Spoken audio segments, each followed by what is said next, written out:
Welcome to another edition of the Noles podcast. I am your host, Gregory McCoy.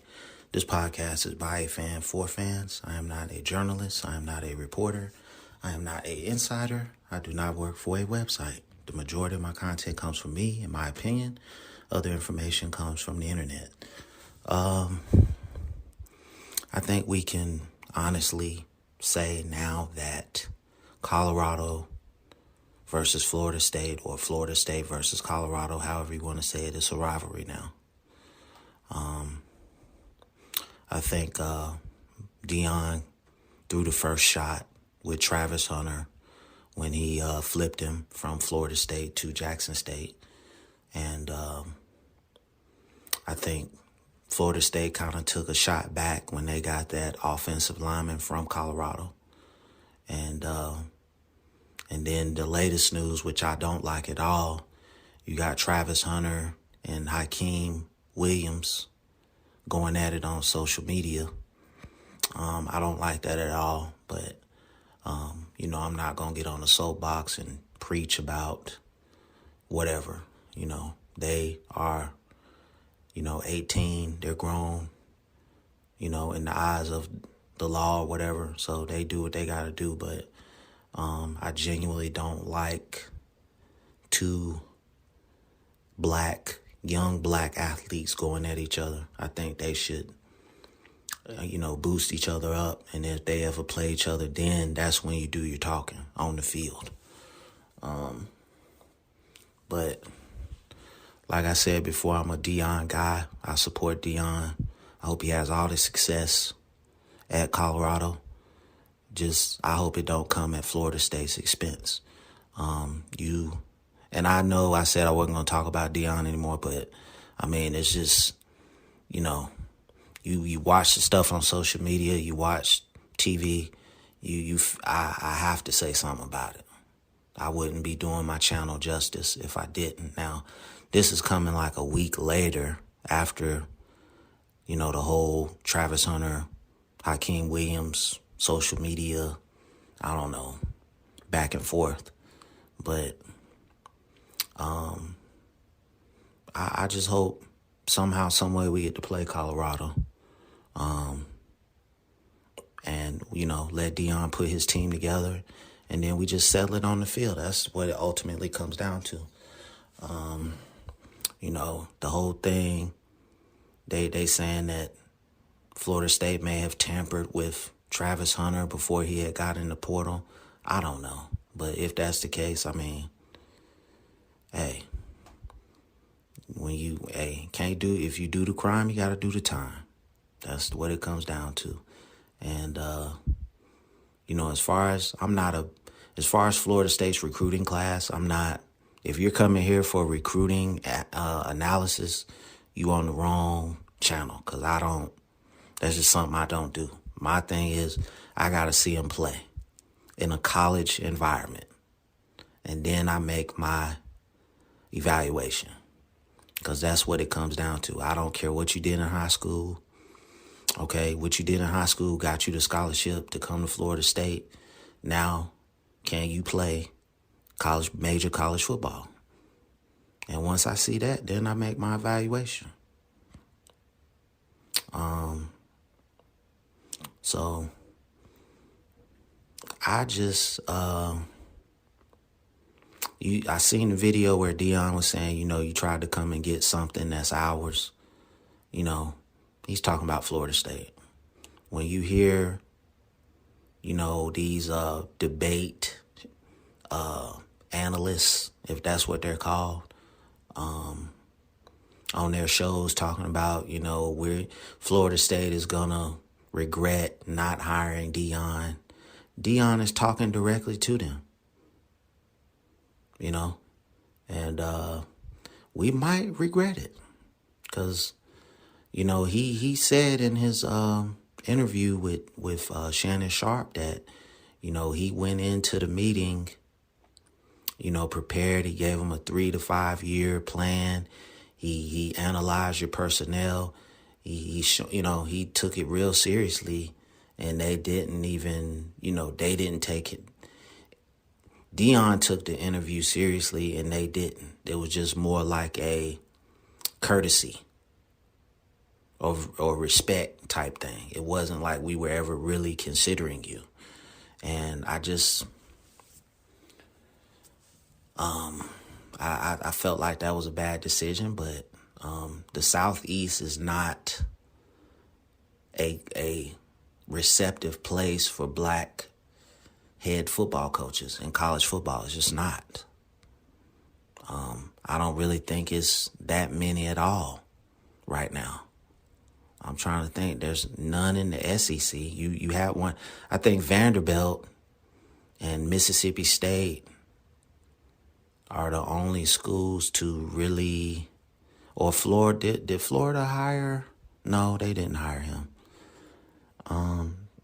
But I mean, listen, man, my attitude towards that is if I want a job and you don't want to hire me because I'm black, whatever. It just wasn't meant to be. It's discrimination, but at the end of the day, you know, you just have to find a better opportunity. That's what it comes down to. So as that relates to Dion, I applaud him. He paid his dues at Jackson State. He's got a Power 5 opportunity. I saw his his recruiting war room, and he had a lot of black coaches in the room. That's tremendous. You rarely see that. You've never seen that. Let's just put that out there. You've never seen that. You're going to have a sideline virtually full of black coaches. So that's tremendous. But, if we play Colorado in the future, I want to kick their teeth in.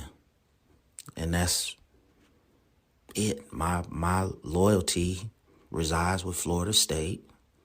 And, I'm a Florida State fan because of Dion. So I'm still going to pull for Colorado just like I pulled for Jackson State. But just not, if you ever play Florida State, I'm not going to pull for you. So it's really that simple. If we're going at it over recruits, I'm not going to pull for you. So I really think based on the team that we have assembled during this early signing period, just some of the, I don't want to say replacements, but just some of the guys that we've brought in. I mean, it's got to be ACC championship or bust, right? I think these guys know now that, it doesn't matter what, like they say after the games, it doesn't matter what they do, it matters what we do. And I'm paraphrasing. I think it's the motto is a little different, but that it rings so true, man. I think you have to come into next season with a level of focus that hasn't been seen at this program in quite some time. I mean, you open up with LSU in Orlando. They're going to have revenge on their minds because of the game in New Orleans. But I really do feel like, I think we can. I didn't think that we could beat them this year. I had that penciled in as a loss. I'm on the record with that week's episode saying that I thought we were going to lose, but we won. We almost gave that game away, but I think, Jaden Daniels coming back, knowing that offense, and LSU is just going to get better and better. I mean, that area is so rich in talent. And, LSU basically has a monopoly on that talent in that state. They're just going to get better. So it's going to be a rough opener. But after that, I think we can run the table. And I don't have that opener as a loss. I think we can destroy LSU in that game. It's just which Florida State team is going to show up, right? I think Jordan Travis ascended to a level in terms of quarterback play. I didn't think he would get to that level this year. I didn't. I thought, okay, he'll get better. But, I mean, after that NC State blunder, he just went to a whole nother level. Now, I think that was a product of the competition that he played against. But, listen, you can only play the games that's on the schedule.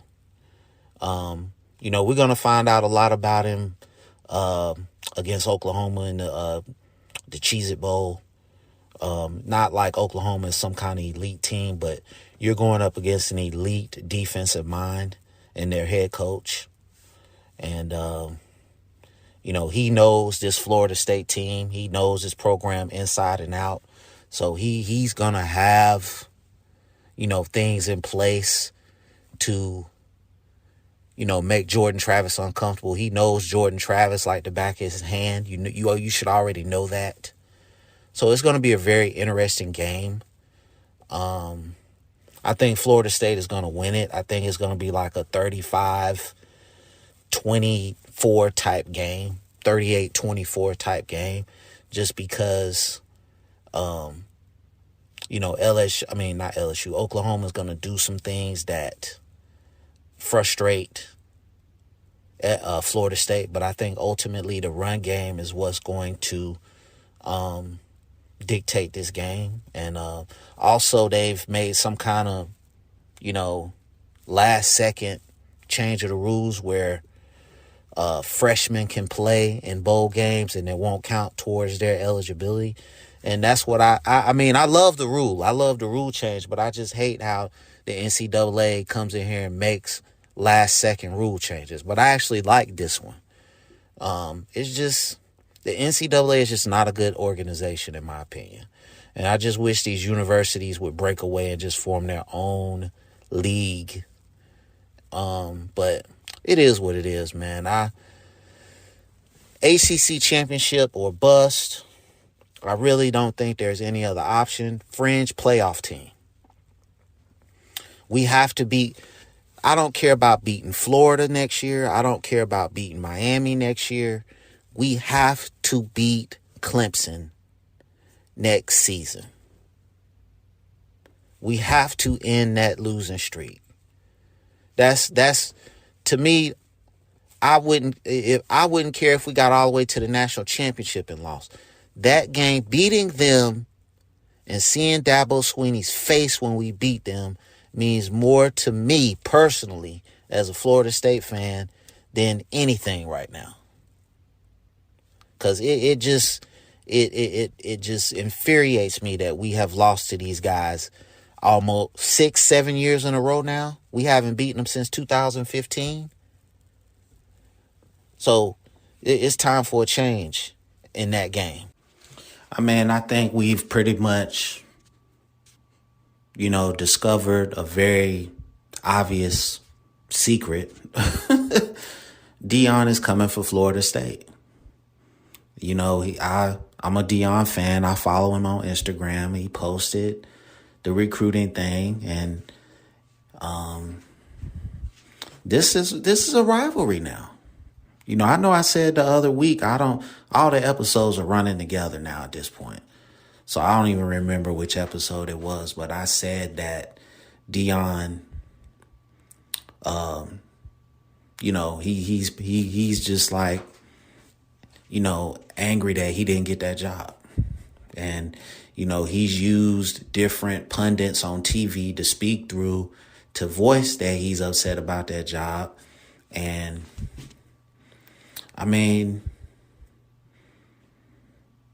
you can't really be mad at Mike Norvell. He's just the man that took the job. You can be mad that they chose him over you, and rightfully so. You put Florida State on the map. Let's you know what I'm saying? He made it. Deion basically invented swag. Let's just call it what it is. And his time at Florida State probably got more guys to come to Florida State, which created the avalanche effect that Florida State had throughout the late 80s and certainly the 90s. And, you know, I don't really blame him for being mad. But if that's, to me, this is a great thing because it should motivate Mike Norvell to say, okay, I will meet and exceed whatever you're trying to do. And so far, Mike Norvell has went out and got a litany of offensive and defensive line players. And that's, I mean, you got the defensive tackle from Western Michigan. You got the defensive tackle from Miami. I mean, you got, you know what I'm saying? If you get Verse to come back, if you get Lovett to come back, I mean, this thing could be scary, man. Like, I posted on Instagram, is a national championship appearance out of the question? I don't think so. I think you can realistically talk national championship next season. I really don't think that's out of the realm of possibility. The only place where I would say, okay, if we had a shutdown corner, if Travis Hunter was on this team, I would say we're going to the playoffs. But we need somebody that can check a number one receiver. And I don't think anybody on this roster currently can stick a number one receiver. I just don't feel like we can. I hope I'm wrong. I hope somebody steps up.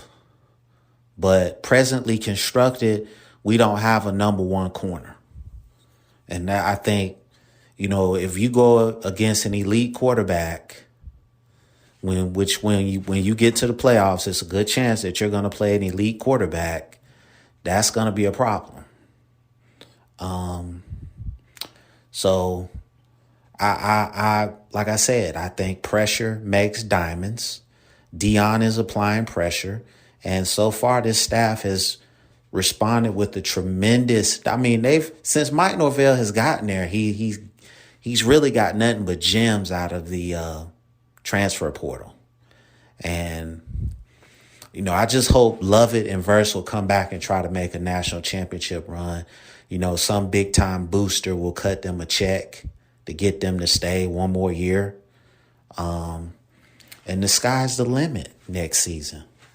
I see Jordan Travis making another, as I say, quantum leap in terms of his quarterback play. I mean, he ascended to another level this season.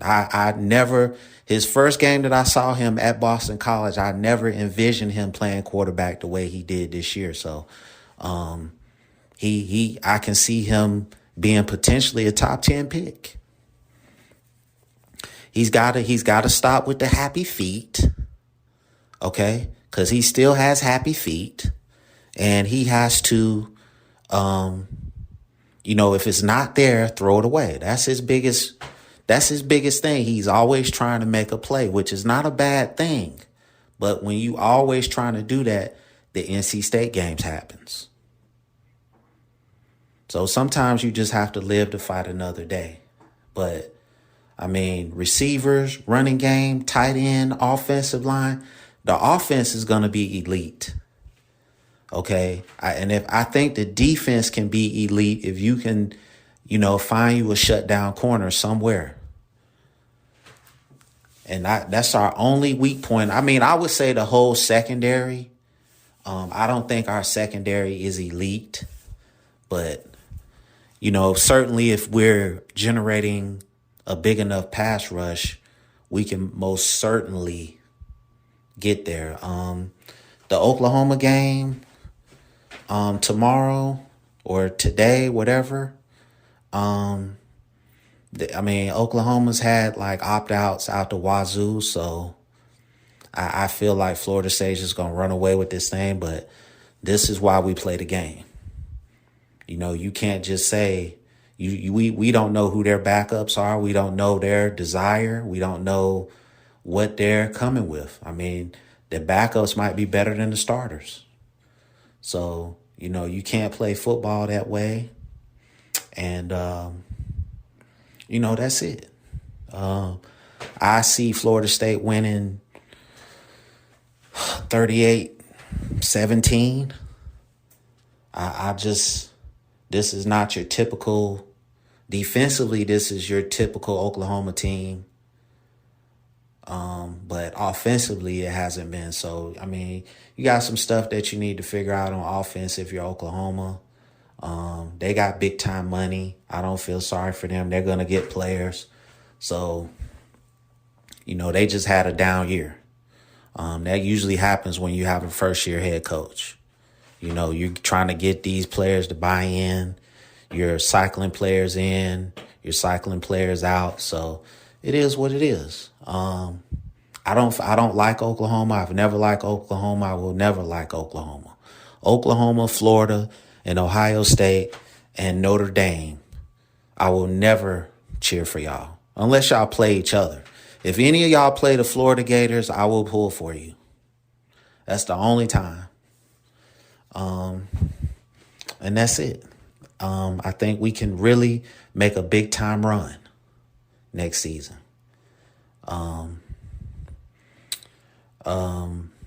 Hopefully next year recruiting, we start getting some top high school guys. I mean, like at every position, every year we're getting like 1 or 2 5-stars. I want to start getting like 4 and 5 of those guys, and then start getting like 10 to 15 4-stars, because the 4-stars historically are the meat of your program.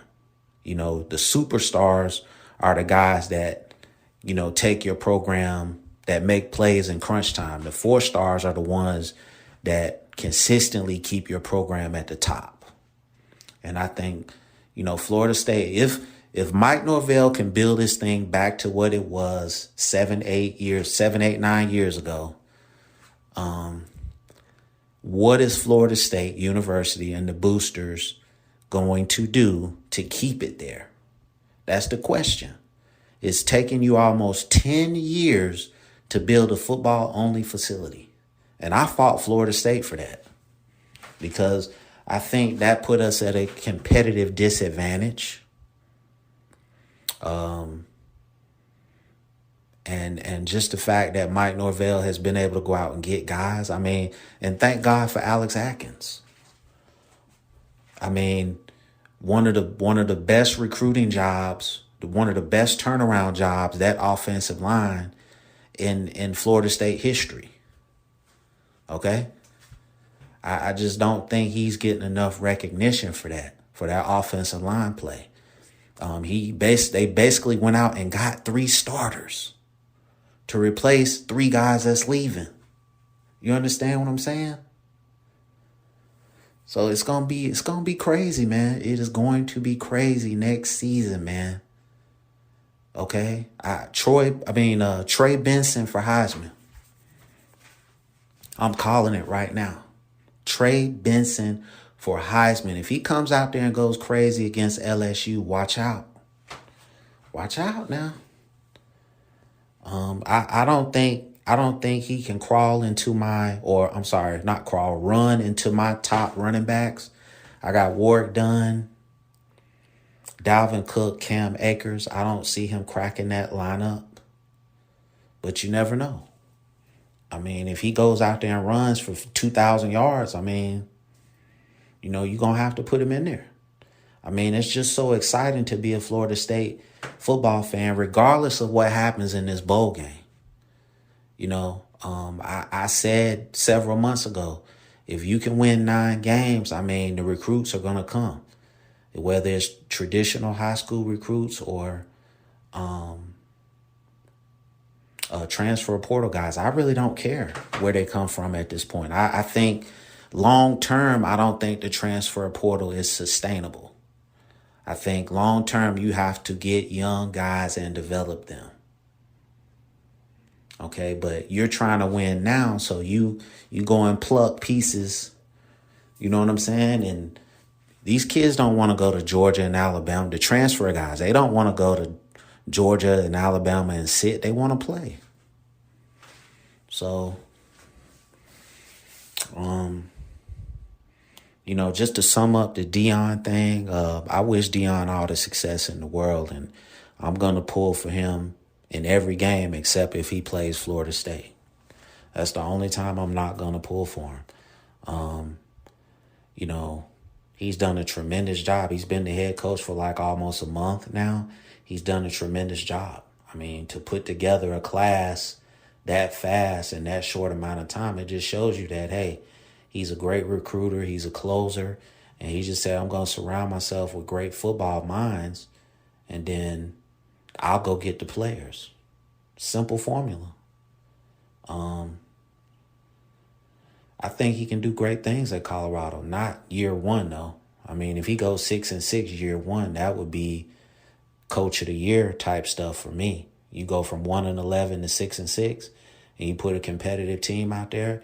The hardest thing to do in football is find your quarterback. He's got a quarterback. The second hardest thing to do in football is protect your quarterback, and then rush the quarterback is probably the third hardest thing. Pass protect, run block. So, you know, you got to go find some rhinos. That's what I call them. You got to go find some rhinos that can move people.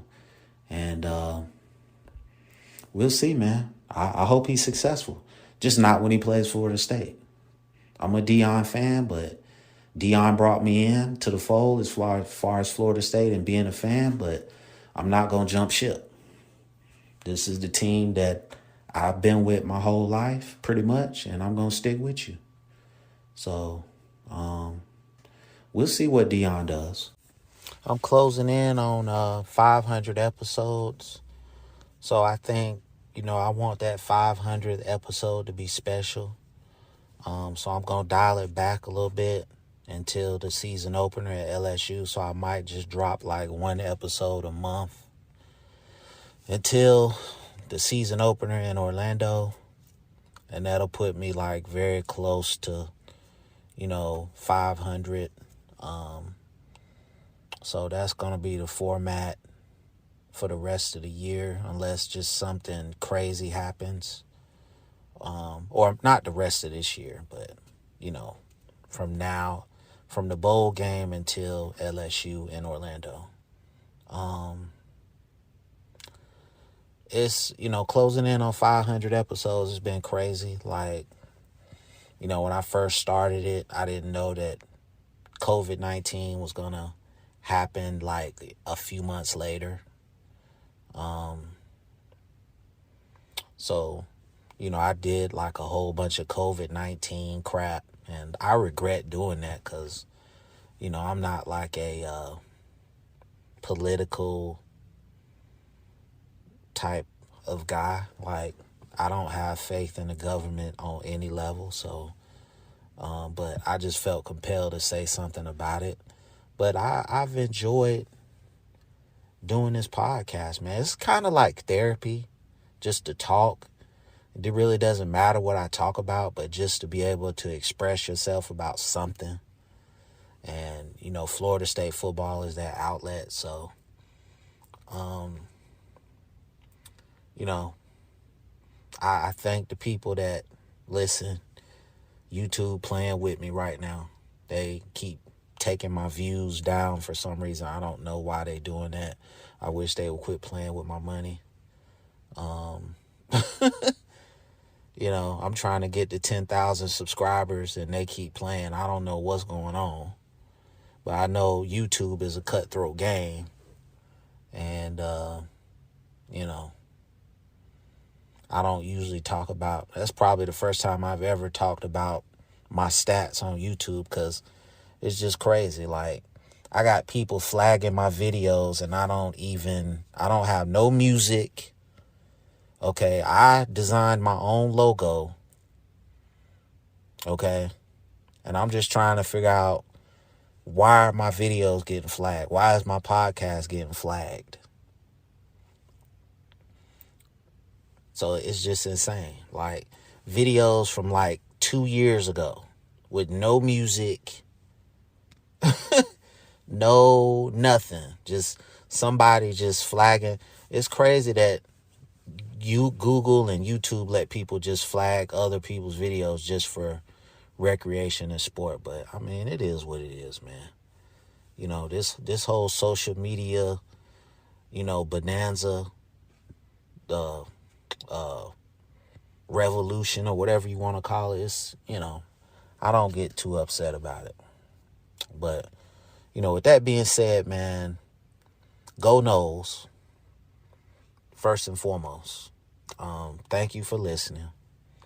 And I appreciate every single person that takes time out of their life to hear my monotone voice talk about Florida State football. So, as always, go Noles.